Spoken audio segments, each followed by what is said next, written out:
Bien, muy buenos días, amados hermanos. Les saludo en el amor del Señor. También a quienes nos ven a través de nuestra señal en internet y nos escuchan a través de nuestra aplicación de la Iglesia Cristiana La Serena 24/7. Bueno, hoy es un día especial porque terminamos la carta de Romanos. Así es que vamos a ir a la última sección de Romanos y vamos a estar en el capítulo 16 y vamos a ver desde el verso 25 al 27. Romanos capítulo 16, versículos 25 al 27. Dice así la palabra del Señor.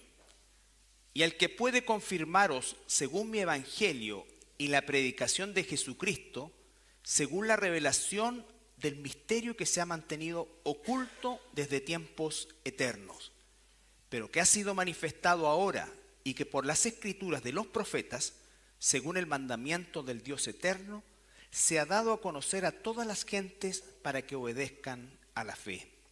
Al único y sabio Dios sea gloria mediante Jesucristo para siempre. Amén.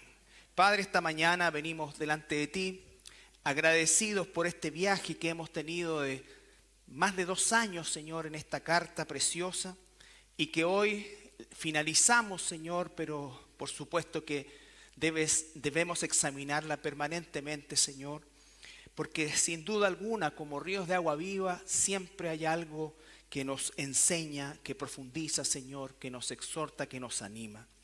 Padre amado, te damos gracias por la libertad que tenemos de predicar, de enseñar, de compartir y de vivir tu palabra. En el nombre de Jesús. Amén. Bien, bueno, como dije, ¿no es cierto? Esta carta fueron más de 100 sermones con los cuales estuvimos trabajando durante un poco más de 2 años. Y la verdad que, bueno, la carta lo ameritaba, producto de lo que significa todo lo que es el compendio doctrinal que significa la carta del apóstol Pablo a los romanos en primera instancia y por extensión a toda la iglesia a lo largo de la historia, incluidos nosotros hoy. Y esta carta, por supuesto, que encierra una serie de elementos que nosotros debemos permanentemente estar revisando, permanentemente estar profundizando, porque hay mucho de la carta que obviamente vimos de una forma, no diría superficial, pero no con toda la profundidad que podríamos versículo por versículo. Más bien nosotros en algunas secciones tomamos un versículo, pero generalmente es una porción que nos permite en definitiva tener un concepto más acotado de lo que nos quiere decir la carta. Bueno, el apóstol Pablo en este capítulo 16, como dijimos, comienza con una serie de saludos, el final de todo un proceso, y que lo va a terminar de forma magistral a través de esta doxología. La palabra doxología que aparece en el subtítulo ahí, por supuesto que es una forma de definir en parte lo que significa el contenido que estamos revisando. Bueno, la palabra doxología viene de la palabra doxa, que significa gloria, esplendor, grandeza, alabanza, y logos, que es palabra o hablar. Entonces, alabanza hablada a nuestro Dios. Entonces, eso es lo que es la doxología. Pablo, en muchos pasajes de Romanos, específicamente incluso, y otros a lo largo de los que él escribió, expresa esta adoración a Dios que de alguna forma explota de un corazón agradecido, pero también impresionado por la enseñanza que él mismo está recibiendo de parte de Dios y que comparte con nosotros por medio del Espíritu Santo. Entonces, la importancia de esto es fundamental.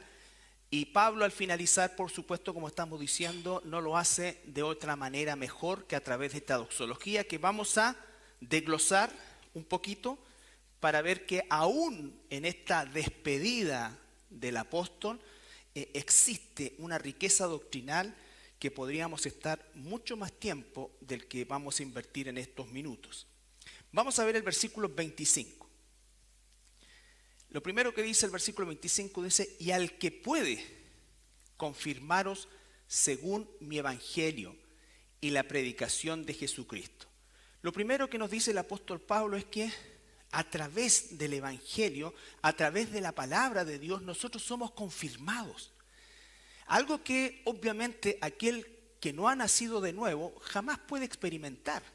La palabra de Dios, en la medida que nosotros vamos siendo enseñados por ella, a medida que el Espíritu Santo va asentando en nosotros su palabra, vamos nosotros confirmando primero nuestra condición de hijos de Dios y segundo también el hecho de que la doctrina del Evangelio se va asentando en nuestra forma de pensar, en nuestra mente, y de esa forma también nuestra forma de vivir va siendo transformada. Por eso es fundamental, absolutamente fundamental, el estudio sistemático de la Escritura, el poder profundizar en ella, el poder orar por ella y en ella, y para que ella provoque esos cambios que nosotros necesitamos, porque cada uno de esos cambios va confirmando nuestra condición. Recuerde que la Escritura dice que por los frutos seremos conocidos. Y esos frutos no vienen de la nada. Esos frutos vienen, en primer lugar, de un establecimiento firme de la palabra de Dios en nosotros y de una forma de vivir por convicción en función de esa palabra. Entonces, el hijo de Dios, el cristiano, la hija de Dios, no actúa por religiosidad, sino por convicción. Verdaderamente, la forma en que está actuando, en que está tomando decisiones, que está guiando su vida, es una conducta transformada por la obra del Espíritu Santo usando la palabra de Dios. La gran diferencia con aquel que es religioso es aquel que de alguna manera tiene una cara en un lugar determinado y otra cara en otro lugar determinado, ¿no es cierto? Y no es que nosotros no asumamos un rol, si usted es un ingeniero, un maestro o cualquier otra actividad que realice, tiene que realizar el oficio, la actividad que Dios le ha dado a hacer, pero su carácter como hijo e hija de Dios debe marcar una diferencia, porque el que vive en nosotros verdaderamente es Dios por medio del Espíritu Santo. Entonces eso, hermanos, es fundamental. Yo creo que estamos llenos de religiosos en muchos lugares, ¿no es cierto?, donde obviamente tienen una impronta en los, entre comillas, momentos que deben tenerla y otra en su vida diaria. Y eso, hermanos, es absolutamente antibíblico desde el punto de vista que aquel que verdaderamente está siendo transformado por las convicciones de la palabra de Dios, inevitablemente su conducta cambiará y se asentará como lo que es un hijo, una hija de Dios. Por supuesto que es un proceso imperfecto, no por el Espíritu y la palabra, sino porque a quienes se nos aplica lo somos, pero aún así hay una evidencia de que verdaderamente hemos sido nacidos de nuevo. ¿Ya? Entonces lo que está diciendo el apóstol acá es: y al que puede confirmaros según mi evangelio. Y el apóstol habla de esta confirmación en varias partes. La palabra confirmación es una palabra también en el griego que es esterizo, que significa justamente confirmar, asentar, enraizar es la palabra en realidad. Es decir, que una conducta es algo que echa raíces y se establece en nuestra mente. No es una cosa pasajera, sino que es algo que se establece, ¿no es cierto? No tiene que ver solamente con conceptos valóricos, sino que tiene que ver con un cambio en nuestra forma de pensar, que obviamente es obra de Dios, porque en nuestra naturaleza humana no pensamos así. No pensamos así. Entonces, en 1 Corintios,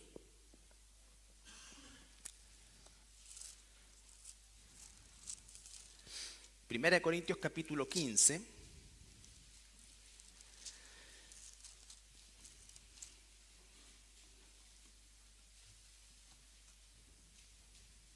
versículo 1.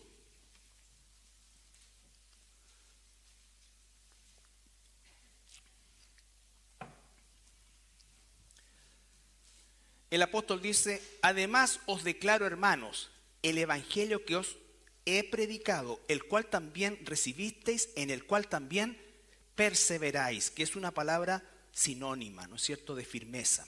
Perseveramos porque estamos firmes. Si no hay firmeza, no hay perseverancia.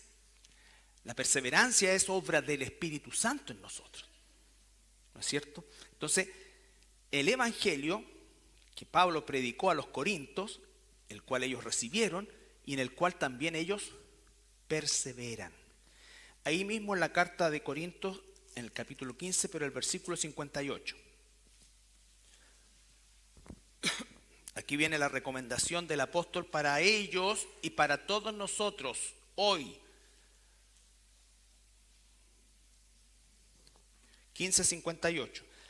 Así que, hermanos míos, amados, estad firmes y constantes. Ahí están ambas cosas juntas. Firmes y constantes. Aquel que está firme va a ser constante.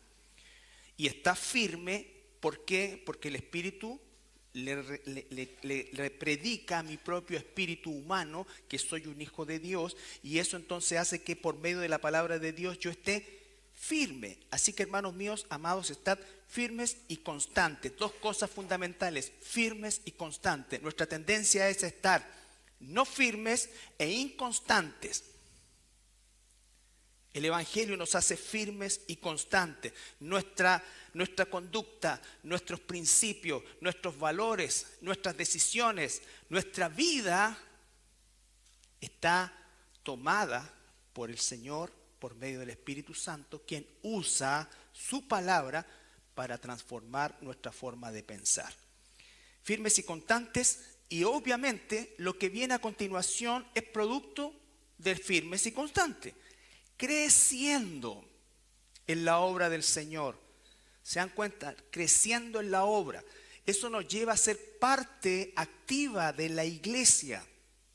La firmeza, la constancia va generando un crecimiento que no es un crecimiento intelectual solamente, que te aseguro que lo hace. No es un crecimiento en conocimiento solamente, que lo necesitamos, es un crecimiento en conducta. Y la primera conducta es hacia la iglesia, donde nosotros somos parte de la obra.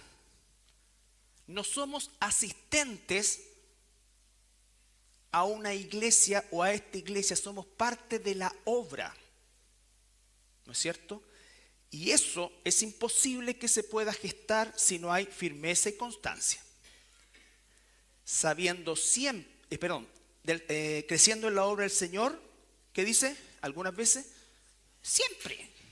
¿Por qué? Porque hay firmeza y hay constancia. ¿A la misma velocidad siempre? Claro que no. ¿Con algunos baches? Por supuesto. Pero la tendencia es porque aún esos baches los permite Dios para, o eventos como le dicen, para crecer. Aprendemos de eso, por supuesto, para no volver a repetirlo. Y lo que pasa es que nosotros hacemos un himno de esa canción tan famosa de Julio Iglesias: tropecé conmigo con la misma piedra. Tropecé de nuevo con la misma piedra. Bueno, esa canción nosotros la hacemos un himno y nos tropezamos con la misma. Está bueno, po. O sea, hay otras piedras, tropecémonos, sí, pero con otra piedra, porque ya pasamos a ser, ustedes saben, po. O lo que es peor, nos gusta la piedra. ¿Por qué? Porque somos víctimas de la piedra. Entonces no. Así que, hermanos míos amados, estad firmes y constantes, creciendo en la obra del Señor siempre, sabiendo que vuestro trabajo en el Señor no es en vano. No es en vano, nunca. Nunca es en vano. Un trabajo en el mundo, claro que es necesario y es útil. Pero este concepto de vano implica que tiene una proyección eterna. En todo el sentido de la palabra. No se desvanece, a eso se refiere. Es algo que permanece en nosotros. ¿Ok? Entonces, firmes, constantes, confirmados en la fe por medio del Evangelio. Veamos Efesios 6.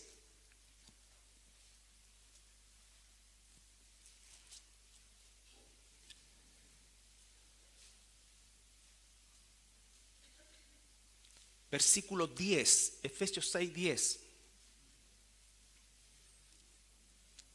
Efesios 6, 10 y 11.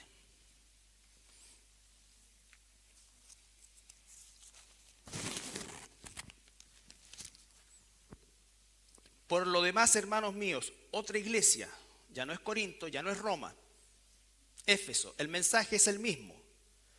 Por lo demás, hermanos míos, fortaleceos en el Señor y en el poder de su fuerza. Fortaleceos en el Señor y en el poder de su fuerza. Vestidos de toda la armadura de Dios para que podáis estar firmes contra las acechanzas del diablo. ¿Ya? ¿Cómo vamos a estar o cómo vamos a poder resistir a Satanás si no estamos firmes y constantes? Si no estamos creciendo, ¿no es cierto? Entonces acá se nos dice, estad para que puedan estar firmes contra las acechanzas permanentes de Satanás, del diablo. ¿Ya? Ahí mismo en Efesios, pero el versículo 14 vuelve a usar la misma expresión. Estad pues firmes, ceñidos vuestros lomos con la verdad y vestidos con la coraza de justicia. ¿No es cierto? Ceñidos con la verdad. Eso significa apretadito, presto para la batalla. ¿Ya? Una de las cosas que más se enseña en el ejército es que no suenen las cuestiones. No, todo tiene que estar bien ceñido, bien apretadito. ¿Ok? Entonces, ¿por qué? Porque vamos a la batalla, si hacemos un ruido, si algo se nos cae, nos pillan, nos rebelamos. Entonces, estad pues firmes, ceñidos vuestros lomos con la verdad y vestidos con la coraza de justicia, y sigue adelante. Entonces, y el último, Colosenses capítulo 4. Colosenses capítulo 2, versículo 4 al 8.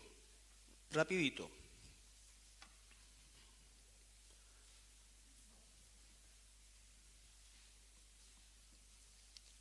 Porque dije 2, 4 al 8. Ahí está. Y esto digo para que nadie os engañe con palabras persuasivas. ¿Por qué? Porque estamos firmes. La verdad está en nosotros. Porque aunque estoy ausente en cuerpo, no obstante en espíritu estoy con vosotros, gozándome y mirando vuestro buen orden y la firmeza de vuestra fe en Cristo.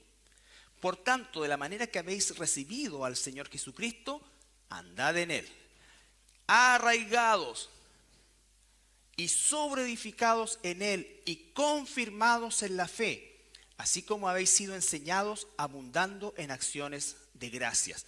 Recuerde que en el original no hay subtítulos y no hay capítulos, por lo tanto la idea continúa. Y el 8 dice, mirad que nadie os engañe por medio de filosofías y huecas sutilezas según las tradiciones de los hombres, conforme a los rudimentos del mundo y no según Cristo. Entonces, ¿cómo es que vamos a resistir el engaño? ¿Cómo es que vamos a darnos cuenta del engaño? Estando firmes, arraigados, sobreedificados, confirmados frente a las acechanzas del diablo. Hay un hilo conductor, una idea igual para tres iglesias distintas y para nosotros hoy: Romanos, Corinto, Éfeso, Colosas. Todas, al igual que nosotros, necesitamos estar confirmados en el Evangelio, en la palabra de Dios, pero eso no ocurre si nosotros no nos involucramos, si nosotros verdaderamente no ansiamos aquella leche espiritual que hace transformar nuestra forma de pensar y nuestra forma de vivir. Por eso es que existe mucho cristiano que no lo es finalmente, que vive una vida religiosa, que con sus labios dice creer en Dios, pero no tiene ningún interés en ser transformado o transformada, y menos tiene un interés en la obra. Por supuesto que el corazón, como lo decimos una y mil veces, lo ve Dios, pero nosotros tenemos que observar qué cosa, el fruto, vale decir la forma de vivir, no alguien que no cometa errores, incluso alguien que peque en un momento determinado, pero su lucha contra el pecado no se establece en el pecado, se abre a la transformación, no se queda en su forma de pensar obtusa y que si no es así, entonces no voy a dar un paso más, porque las cosas tienen que ser como yo digo y no, las cosas tienen que ser como Dios dice. ¿Ya?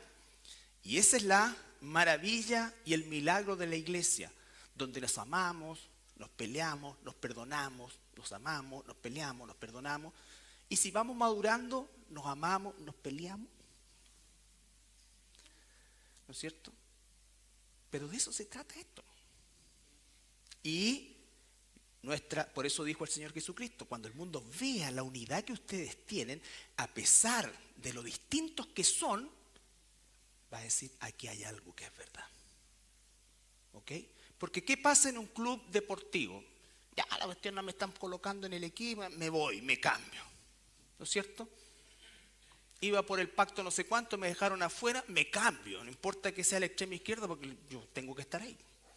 Pasa en todos los niveles, no hay fidelidad, no hay nada, no hay convicciones. La única convicción es que quiero para mí las cosas. Y el cristianismo consiste en exactamente lo contrario. Bien, volvamos a Romanos.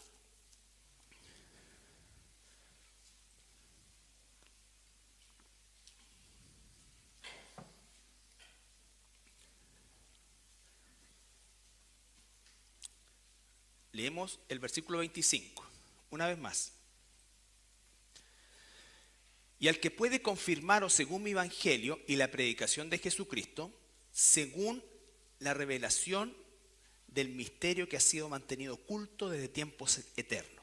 Pablo dice, confirmaros según mi evangelio. Voy a hacer una pequeña observación en eso. No es que Pablo esté diciendo yo interpreto el evangelio a mi manera o es mi forma particular de interpretar el evangelio. No, lo que está diciendo es el evangelio está en mí, es mío, Pablo dice, ¿no es cierto? Para mí el vivir es Cristo, el morir es ganancia. Todo gira en torno a Cristo, su vida está entregada a Él. Lo que antes para mí era valor, no lo considero así porque con tal de seguir compenetrándome en el conocimiento de Cristo. Entonces, el evangelio es Él, parte de Él. El evangelio es de Jesucristo, pero es parte mía. ¿No es cierto? Eso significa, cuando dice mi evangelio, significa que está sometido al evangelio. Cuando uno dice mi esposa está sometido, mi esposo, como en el ejército, mi cabo, mi sargento, es decir, estoy sometido a una autoridad. Eso es lo que significa. Entonces, cuando nosotros decimos mi evangelio, significa que estamos sometidos a la palabra de Dios. Sometido a la palabra de Dios. De eso se trata, hermanos. Entonces, por eso Pablo dice mi evangelio. Ahora, en el versículo 25 nos va a enseñar otra parte. Lo primero que dice el apóstol, ¿no es cierto?, es esta confirmación, esta fuerza, esta firmeza, esta transformación por medio del evangelio. Pero ahora agrega algo. Según la revelación del misterio que ha sido mantenido oculto desde tiempos eternos, pero que ha sido manifestado ahora y que por las escrituras de los profetas, recuerde que la palabra que tenía la iglesia apostólica era en un inicio y durante varias décadas solamente lo que llamamos nosotros el Antiguo Testamento, pero preferiría llamarle las escrituras, porque ya vimos, si tuvo oportunidad de participar en los estudios del día miércoles, que esta división de antiguo y nuevo es una división católica romana, ¿no es cierto? Por lo tanto, nosotros hablamos de las escrituras. Ahora, en términos prácticos, por supuesto que podemos decir el Antiguo Testamento, pero teniendo en mente eso. Porque una de las cosas, aparte de todas las maldades que hizo el catolicismo romano y sigue haciendo con el pueblo en general, que es ocultar, torcer, ¿no es cierto?, es generar una separación con el Antiguo Testamento o con las escrituras de los profetas, al punto que muchos cristianos ni siquiera lo leen, ni siquiera lo saben, o creen que es algo que ya está caduco. Y para eso invertimos como iglesia casi 2 años en las raíces hebreas del Nuevo Testamento, para que nosotros entendamos que es una sola palabra. Y esa palabra tiene una, digamos, una funcionalidad antes y después de Cristo. Pero es un todo. Pablo va a decir acá el misterio que se ha mantenido oculto desde tiempos eternos. Y dice eternos porque recuerden que antes de la fundación del mundo, Dios planificó todo. Ahora, por supuesto que aquí empieza la tensión, bueno, si Dios sabía y esta cosa, sí, no hay explicación humana para nosotros. Pero Dios antes de la fundación del mundo pensó en ti y pensó en mí. Y eso, hermano, no podemos explicarlo, pero sí podemos responder a eso con una gratitud que realmente muestre y demuestre que somos sus hijos. Que su sacrificio, como dice el apóstol Pablo, no fue en vano. Antes, ¿no es cierto? Entonces hay un antes. Pero no que ese esfuerzo, ese trabajo sea para ganar algo, sino que es infinitamente gratitud. Gratitud. Entonces, el misterio. 2 Corintios capítulo 3.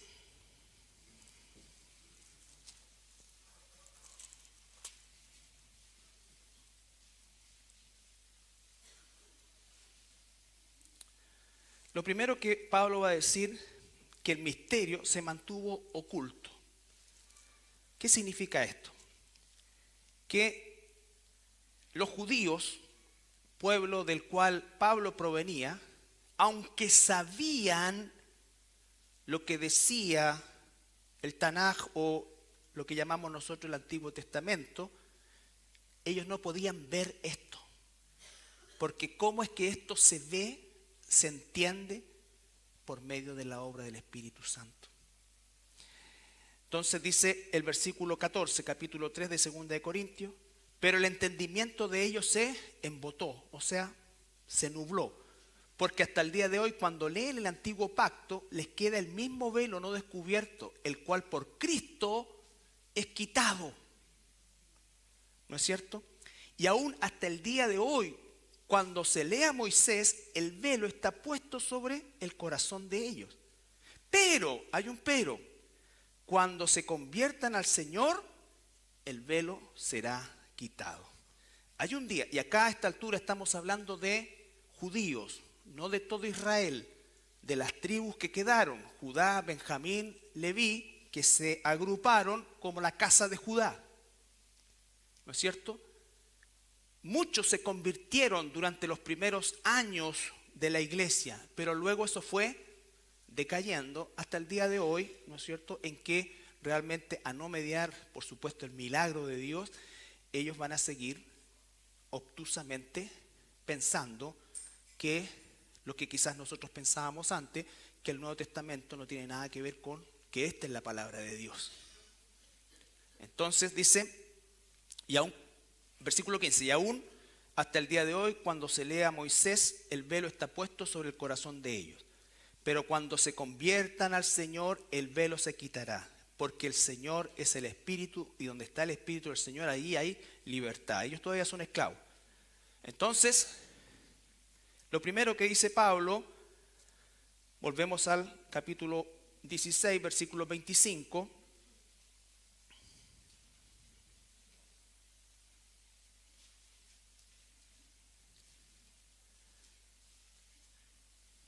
Y al que puede confirmaros según mi evangelio y la predicación de Jesucristo, según la revelación del misterio que se ha mantenido oculto desde tiempos eternos. Ya vimos que los judíos hoy, aunque lean a Moisés, sigan teniendo ese velo. ¿Quién nos descubrió el velo a nosotros? El Espíritu Santo, la obra de Jesucristo. Nos corrió el velo y podemos entender todo. Y dice el versículo 26, pero que ha sido manifestada ahora. Ahora, ese ahora es justamente esta revelación. que por las escrituras de los profetas, antiguo pacto, ¿no es cierto?, según el mandamiento del Dios eterno, se ha dado a conocer a todas las gentes para que obedezcan a la fe. A la fe. Entonces, ¿qué es lo que está pasando aquí? Recuerden, Pablo fue el instrumento para ir a los gentiles, a las gentes, no judías. No judías. Entonces, la manifestación de esas escrituras, según el mandamiento eterno, se ha dado a conocer a todas las gentes para que obedezcan a la fe. Y eso, mis hermanos, es algo que tenemos que asimilar, ¿no es cierto?, de que nosotros hemos recibido esa revelación y entendemos aquello que los profetas no entendieron en su tiempo. Ya vamos a ver. Lo entendemos porque el Espíritu Santo nos ha corrido el velo. ¿No es cierto? Nos ha corrido el velo. La Biblia habla de muchos misterios, vale decir, de muchas cosas que se tienen que ir revelando en el proceso. El misterio de la iniquidad, el misterio del arrebatamiento, el misterio de la fe en Cristo. Una serie de misterios, ¿no es cierto?, que se van revelando en el Nuevo Testamento. Pero el misterio más grande y con el cual hasta el día de hoy la casa de Judá choca es el misterio de que los gentiles también somos parte de la salvación. Que los gentiles somos parte del plan de Dios. Ese misterio eterno, Dios toma a Pablo, un judío religioso, conocedor de la ley, pero con un velo, se lo saca y lo manda a los gentiles, a aquellos que hasta antes de esa corrida de velo eran abominación para él. Entonces Pablo se esfuerza en decir que este misterio ha sido revelado, el misterio que los profetas escribieron. Y ese misterio grande es que Dios también incluyó a los gentiles. Vale decir, aquellos que no son judíos, aquellos que no son de la nación de Israel. ¿Recuerdan desde cuándo este misterio está en el Antiguo Testamento? Desde Génesis 12.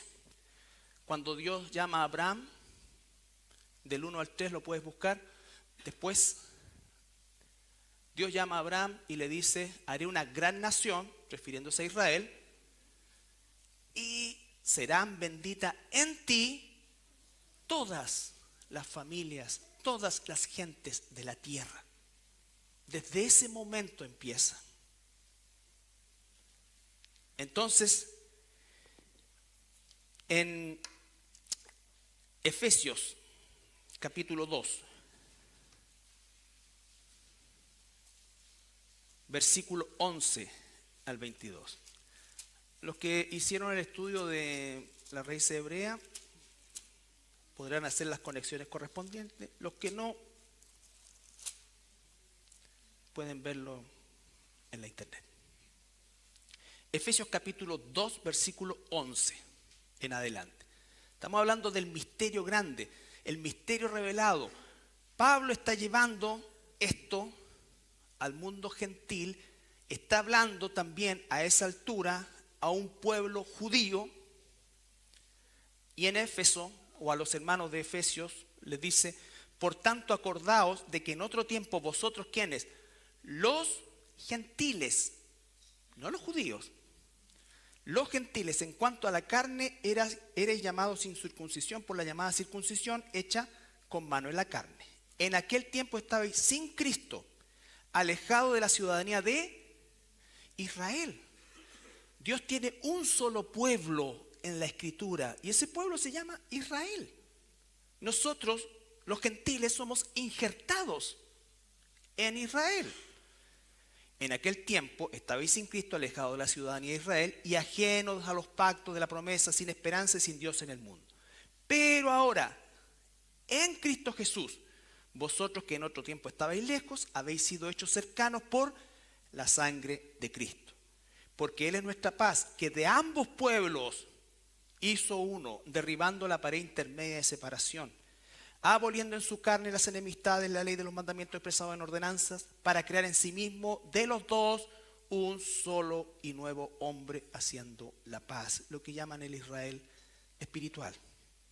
Porque recuerden, aunque las escrituras vienen a través de los judíos, el hecho de ser étnicamente judío no es sinónimo de salvación. No es sinónimo de salvación. Juan el Bautista dijo, de estas piedras pueden nacer hijos de Abraham, Dios. No despreciando a la nación, sino que llevando a la claridad que aquellos que confiaban en su descendencia sanguínea, por sí sola, ¿no es cierto?, pensaban que eran salvos. De hecho, al día de hoy, por eso muchas veces es tan difícil a un judío ortodoxo o a un judío religioso hablarles de salvación, porque ellos no creen que necesitan salvación. Porque ellos creen que por el solo hecho de ser judíos ya son pueblo de Dios. Entonces, ¿fueron pueblo de Dios para qué? Dios les hizo una promesa. Pero el Antiguo Testamento dice claramente que te he puesto por luz a las naciones. Israel debía ser un faro en el Antiguo Testamento para que los gentiles fueran a la luz. Pero no lo hicieron. Tomaron todas estas promesas y las encerraron para ellos. Y las llenaron con una reja gigantesca de rituales para que nunca el gentil entrara a este círculo. Entonces, entender eso, hermano, nos da claridad respecto a lo que está diciendo aquí el apóstol Pablo, el misterio más grande. Versículo 17, y vino y anunció las nuevas de paz a vosotros que estabais lejos y a los que estaban cerca, porque por medio de él los unos y los otros tenemos entrada por un mismo espíritu al Padre. Así que ya no sois extranjeros ni advenedizos. ¿Quiénes? Los gentiles somos extranjeros. Siempre hemos sido extranjeros, pero como dice Romanos 11, hemos sido injertados, el olivo silvestre en el olivo cultivado. Así que ya no soy extranjero ni advenedizo, sino conciudadano de los santos y miembro de la familia de Dios, edificado sobre el fundamento de los apóstoles y profetas, siendo la principal piedra del ángulo Jesucristo mismo. ¿No es cierto? Entonces, por eso es que también dijimos, ya no hay profetas. ¿Por qué? Porque ese fundamento ya está puesto y por lo tanto el misterio al que se refiere el apóstol en Romanos, que había estado oculto desde tiempos eternos, en la eternidad pasada, Dios lo empieza a revelar por medio de su instrumento, el apóstol Pablo. Por eso incluso el apóstol Pedro en algún momento escribe que las escrituras de Pablo son difíciles de entender, porque aún para ellos resultaba algo chocante, porque han sido enseñados, como nosotros lo fuimos, culturalmente incluso sin participar, pero todos nosotros fuimos formados culturalmente en el catolicismo romano. Y eso en muchos casos es tan fuerte que la gente, aunque tú le pones la verdad ahí, no la ve. Y si la ve, no la toma. Porque su tradición y sus pensamientos y su formación o deformación mental es demasiado poderosa. Tiene que operar el milagro de Dios para que le saque ese velo. Ahora, los gentiles, ¿de dónde nacen? ¿Se acuerdan? Muchas gracias. Génesis capítulo 48. Bueno, yo voy a llegar al cielo y dice, Señor, ahí está, yo enseñé todo. Limpio estoy de su sangre. Génesis capítulo 48.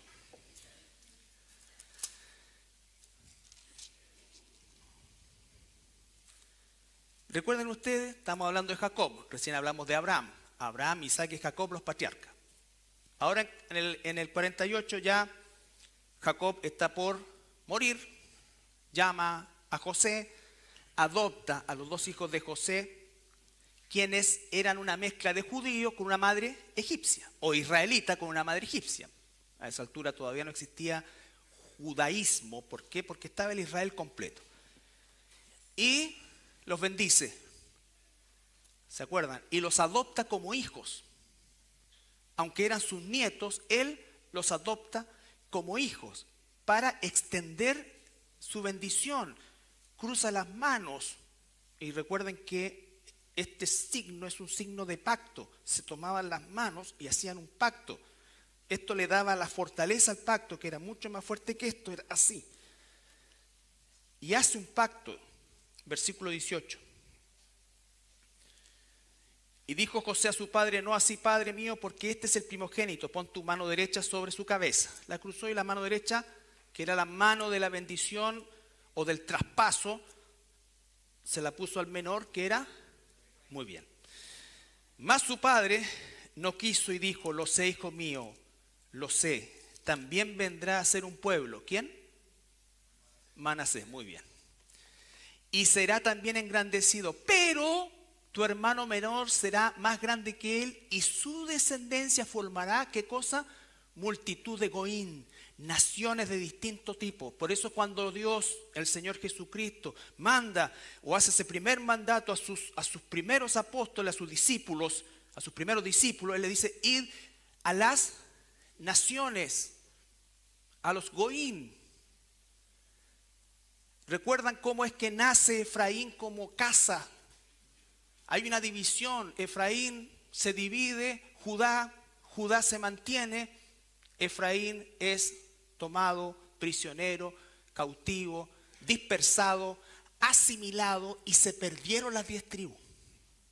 Cuando el apóstol Pedro escribe a las 12 tribus dispersas, él está haciendo un acto de fe. No significa que las tribus estaban constituidas. Por eso dice: a mis hermanos que están dispersos. Entonces, ¿de dónde salieron los gentiles? De Efraín. De Efraín. Por eso es que llegamos a ser un olivo silvestre y somos injertados en el olivo cultivado, que a pesar de todo se mantuvo con Dios. Todos no. Así como no todos los efraínitas van a ser salvos. Pero Dios no constituyó, por así decirlo, un nuevo pueblo en el sentido de algo de la nada. La palabra nuevo en la Biblia, como la palabra pacto, en el hebreo es la palabra shadash, que significa renovar o reparar. Incluso en el griego la palabra kainos significa renovado, nuevo en calidad. ¿No es cierto? Tú tienes un auto viejo, lo metes a una cirugía de cuerpo y alma y sale brillante, todo. Es el mismo auto, pero lo renovaron. El pacto antiguo, Dios lo toma y lo renueva. Lo renueva. Entonces, son conceptos que nosotros necesitamos conocer. Jeremías 31, 31 al 33. Y con esto nos saltamos.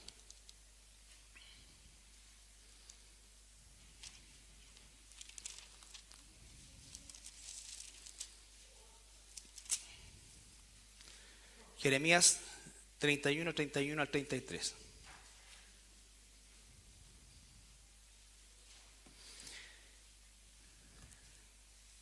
Jeremías 31, 31 al 33.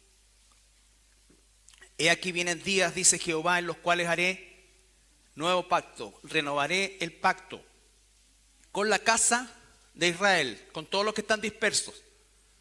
Cuando Jeremías escribe esto, ya Israel había sido dispersada. Los asirios llegaron, los tomaron, los dispersaron y se asimilaron. Y con la casa de Judá, la que persiste hasta el día de hoy, pero tiene un velo. No como el pacto que hice con sus padres el día que tomé su mano para sacarlos de la tierra de Egipto, porque ellos invalidaron mi pacto, aunque fui yo un marido para ellos, dice Jehová. Pero este es el pacto que haré con la casa de Israel después de aquellos días, dice Jehová. Daré mi ley en su mente y la escribiré en su corazón, y yo seré a ellos por Dios y ellos me serán por pueblo. Aquí en el versículo 33 solamente nombra la casa de Israel, la casa de Efraín, con nosotros. Por eso que Pablo fue a los gentiles. La casa de Judá permanece con el velo. ¿Hay judíos que se han convertido? Sí. Pero la casa de Judá como casa, como nación, sigue con el velo. Sigue con el velo. Entonces, volvamos a Romanos. No los torturo más con el... Podemos entender de esta manera mucho mejor lo escrito por Pablo a los Efesios. ¿No es cierto? Podemos entender Romanos 11, que nosotros como olivos silvestres fuimos injertados. Nosotros lo podemos entender, por eso dice, pero que capítulo 16, versículo 26, pero que ha sido manifestado ahora y que por las escrituras de los profetas, analizamos algunos profetas, según el mandamiento del Dios eterno, se ha dado a conocer a toda la gente para que obedezcan a la fe.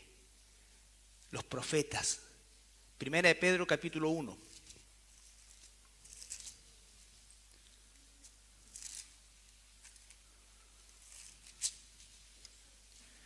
Versículo 10 al 12.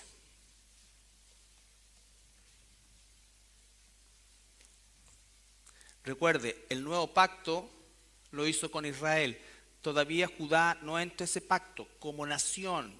Por eso es que los judíos actuales siguen con ese velo y rechazan a Jesucristo. Vuelvo a insistir, hay algunos que se salvan, sí, por supuesto, pero es una absoluta minoría en relación a nosotros los gentiles. Aquellos efraínitas que venimos del mundo gentil. Los profetas que profetizaron de la gracia destinada a vosotros. Esos vosotros, ¿quiénes somos? Nosotros, los gentiles, los que salimos de los gentiles. Los profetas que profetizaron de la gracia destinada a vosotros inquirieron y diligentemente indagaron acerca de esta salvación. Ellos pensaban, se quebraban su cabeza, ¿cómo sería esto? Ellos están recibiendo algo que no entendían. ¿Ya? Escudriñando, ¿qué persona? Recuerden que esa persona está ya anunciada en Génesis 3:15, el que le aplastaría la cabeza a la serpiente. Escudriñando qué persona y qué tiempo indicaba el Espíritu de Cristo que estaba en ellos. El Espíritu de Cristo, cuando escribieron esto, estaba en ellos, pero no lo entendían. ¿Por qué? Porque los hechos no se sucedían hasta la venida de la promesa, nuestro Señor Jesucristo. Escudriñando qué persona y qué tiempo indicaba el Espíritu de Cristo que estaba en ellos, el cual anunciaba de antemano los sufrimientos de Cristo y las glorias que vendrían tras ellos. A estos, a los profetas, se les reveló que no para sí mismo, sino para nosotros, administraban las cosas que ahora os son anunciadas, por los que os han predicado el Evangelio por el Espíritu Santo enviado del cielo, cosas las cuales anhelan mirar incluso los ángeles. Entonces, los profetas que escribieron esto, ellos inquirieron, buscaron. Nosotros tenemos el Espíritu Santo morando ya en nosotros, desde el momento en que nacimos de nuevo. Y entendemos esto. Entendemos la casa de Israel, la casa de Judá. Entendemos que la dureza del mundo judío hoy, que han vuelto a la tierra pero no han vuelto a Dios, ¿no es cierto? Ese pueblo, un día Dios va a correrles el velo, y eso va a ocurrir en la segunda parte de la tribulación. Ellos van a reconocer al anticristo como su Mesías, porque en su mente el Mesías no tiene nada que ver con salvación, porque ellos se sienten y se creen salvos por ser judíos. En su mente el Mesías es quien va a permitirles reconstruir su templo, es quien les va a dar una seguridad en sus fronteras. Eso es lo que ellos esperan. Pero cuando vean al anticristo entrar al templo reconstruido y proclamarse Dios, se les va a quitar el velo. Entonces, nosotros tenemos este conocimiento, hermano. Por eso es que hacemos los esfuerzos para entender. Toda la Escritura es inspirada por Dios, pero no podemos quedarnos específicamente en cosas menores, porque cada vez que vamos conociendo el plan de Dios, vamos siendo más confirmados en que lo que estamos creyendo es palabra de Dios. Y eso lleva al apóstol Pablo, y ahora sí terminamos, al versículo 27. De todos los atributos maravillosos y perfectos que tiene Dios, Pablo va a saltar en alabanza por el atributo ¿de qué? De la sabiduría. Porque como este plan tan perfecto, él lo logra entender teniendo todo el acervo de su conocimiento del Antiguo Testamento y ahora teniendo todo el entendimiento revelado en el Nuevo Testamento. Entonces dice, y al único y sabio Dios sea gloria mediante Jesucristo para siempre. Amén. Yo no sé si a ti te pasa, querido hermano, hermana, cuando tú descubres cosas como esta, cómo tu corazón dice, es increíble. Es increíble cómo todo tan perfecto. Todo tan perfecto. Entonces, este no es un conocimiento profundo, no estamos hablando tampoco no, estamos hablando de leer la Biblia y entenderla, teniendo el panorama completo. Teniendo el panorama completo. Entonces, la importancia de esto, hermanos, es que nosotros tenemos un privilegio, pero también tenemos una responsabilidad. ¿No es cierto? Y debemos permanentemente ser confirmados según ese evangelio. Y ese evangelio tiene que transformarnos, así como transformó la mente, el corazón, el pensamiento y el actuar del apóstol Pablo y de miles y millones de hermanos que a lo largo de los siglos han cambiado su forma de pensar, han salido de su propia comodidad y egoísmo y se han entregado a la obra del Señor. Entregarse a la obra del Señor no es sinónimo de comodidad. Si tú esperas que las cosas se hagan como tú quieres, de la hora que tú quieres y con las formas que tú quieres y en la intensidad que tú quieres, te equivocas. Porque esto no es una actividad, esto es una forma de vida. Es una forma de vida. Y no es que estemos 24/7 en la iglesia, pero por lo menos estamos los días que nos reunimos como hermanos. Y en el resto de las horas y de los días vivimos en nuestros trabajos como un hijo de Dios, como una hija de Dios, nuestra familia. Realmente somos aquello que Israel no fue, luz a las naciones. Y Pablo y el Señor Jesucristo agregó sal y luz a las naciones. No solo luz, sino que también sal. Porque las naciones están en un estado de putrefacción. Y los únicos que podemos hacer que eso no sea tan maloliente y avance más rápido de lo que avanza, es la iglesia. Somos nosotros, el pueblo de Dios, el Israel de Dios.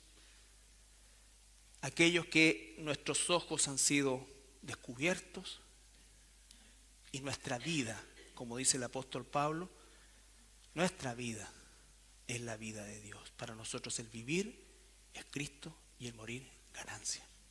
No es para mí el vivir es ganancia y cuando muera, Cristo. No. Muchos viven así, no. Para mí el vivir es Cristo. Y confiemos en Él. Él no va a hacer nada que nosotros no podamos soportar. Ya sabemos todas esas cosas. Todas esas cosas. Pero la decisión es de cada uno de nosotros. No hay pastor, no hay hermano que arrastre a alguien a hacer lo que no quiere hacer, hermano. Lo que no quiere hacer. Así que al único y sabio Dios sea gloria mediante Jesucristo para siempre. Amén. Es el final más adecuado que el apóstol Pablo pudo haber encontrado y más que él, la inspiración del Espíritu Santo. Nos ponemos de pie para orar.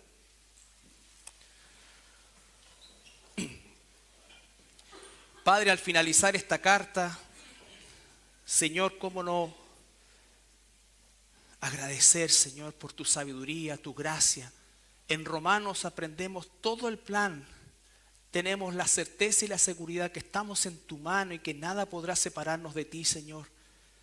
Por lo mismo, Padre, te pedimos que dejemos nuestra desidia y que vivamos verdaderamente, Señor, entregados a tu voluntad en todo el sentido de la palabra, Señor. No es algo fácil y no está en nuestra naturaleza caída, pero tu palabra dice que mayor es el que está en nosotros que el que está en el mundo, y aún mayor que nuestra propia naturaleza carnal, Señor. Gracias, Padre amado, por esta carta que nos ha bendecido 2000 años después y que lo seguirá haciendo hasta el día en que tú vengas por nosotros.